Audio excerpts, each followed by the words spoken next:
In fact, there's a new generation in the codes. On one side is people from who get the estate from their parents, and they came with new ideas, with volunteers to make great wine. And on the other side, we have people from other jobs that came from Paris, from even foreign countries, who wants to buy a good quality of terroir at a quite good amount of money. And today, to buy the terroir, the best value is in the code, because you have good quality, and because the codes are not known, you are not paying too much for the name. So if you want to make great name in the cut, it's possible today to buy estate in the cut and to make great wines. And those people that have bought the vineyard in the last 10-15 days, or that are the sons that came and worked on the vineyard in the last 10 years, have increased the quality of the wine quite well.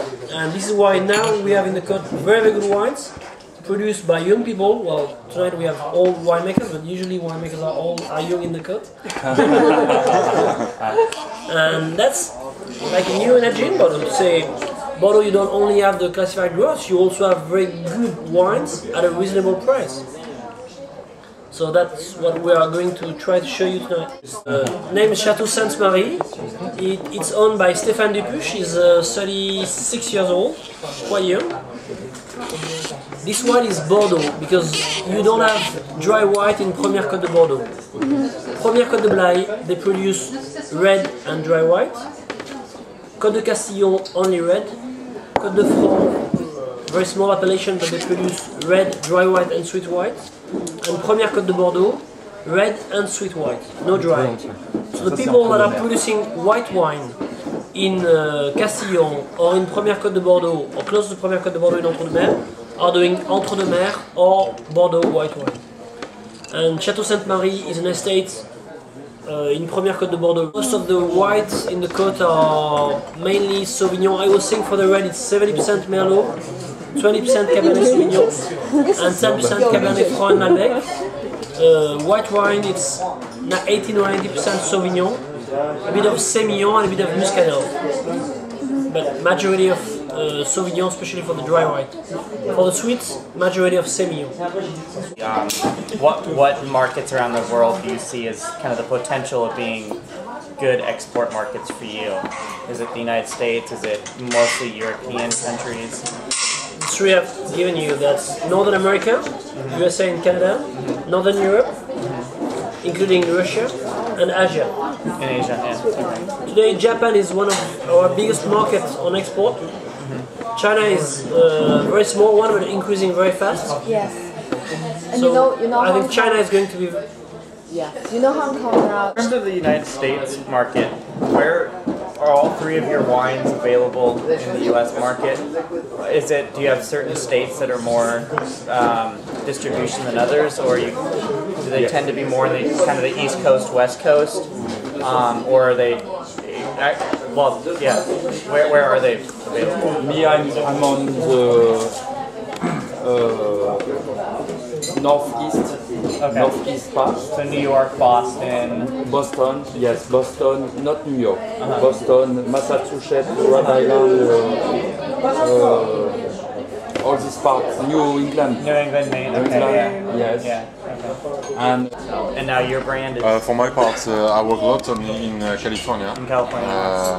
I got an agent in Los Angeles, and with him we introduced nearly all my range in the beverages and more. So that represents a large volume, and I started with a new importer in Texas too, in Houston. Oh really? Yeah. And we just started 2 months ago with a few pallets only to test the markets. And so I am working with Château Larente with Neil Rosenthal for East Coast and West Coast.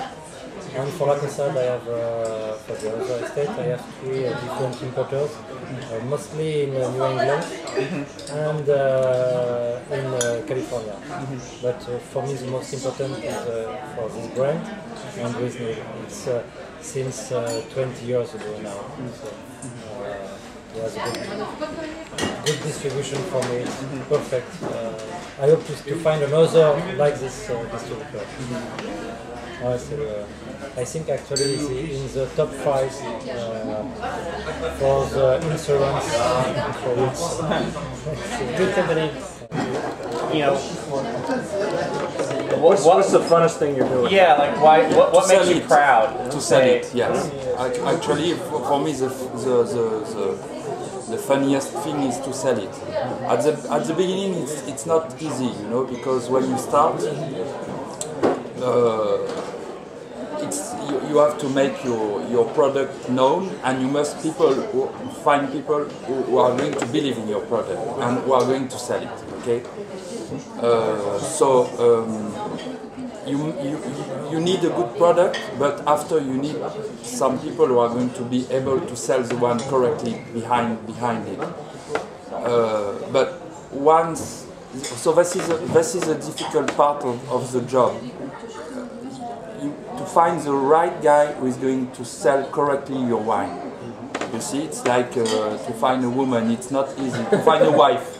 It's not easy. But once you found him, or once you found the importer, if he's doing the job, it's very fun because it works. And you've met hundreds of people who have told you, oh, this will never work, you are too expensive, you are too thin, you are not, nah. But when somebody is doing the job, it works very well and it's becoming more and more successful. And it takes less time than you think. But you need a good product and a good salesman, a good importer who is going to do the job correctly. After each person, for example, me, I export in 25 different countries, and I have 25 different customers. But all of them are looking for high quality product at a good price. This is what they want to do. Okay, they don't want to buy cheap wines because cheap wines, okay. Everybody can do that. Huh? Everybody everybody can buy a wine. Especially now? Yes, especially now. And For a good value. and they don't want to buy Latour or Lafite because it's very well known. Okay, so this is really they want to say people, okay, I have found this wine, taste it, drink it, you are going to be very happy, you are going to have a good value wine and to love it. And you can compare with a lot of brand names and everything, and you are going to be, and at the beginning it's difficult, but when it works, people are not stupid, and then it's fun. It's really fun. Because it's really for Bordeaux, it's really a new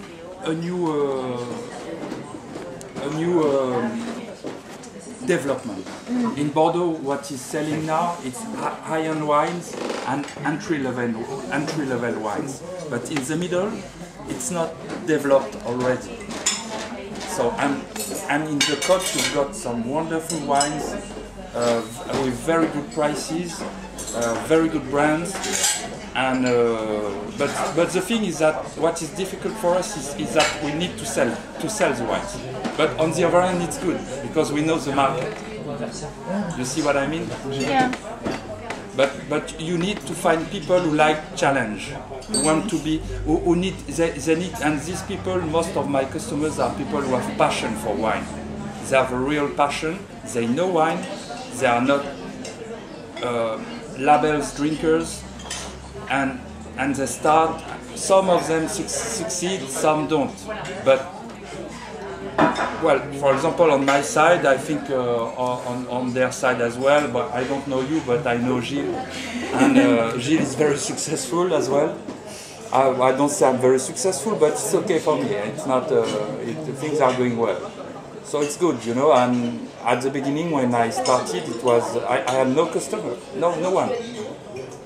How long have you had your winery for? I started in 2003. Wow, that's very good. Yeah. But you need to make you must make a good product, and after you must find the good people who are going to sell. Was that your first vintage release or the first year that you started the business? Both. Both. Okay. Both. Okay.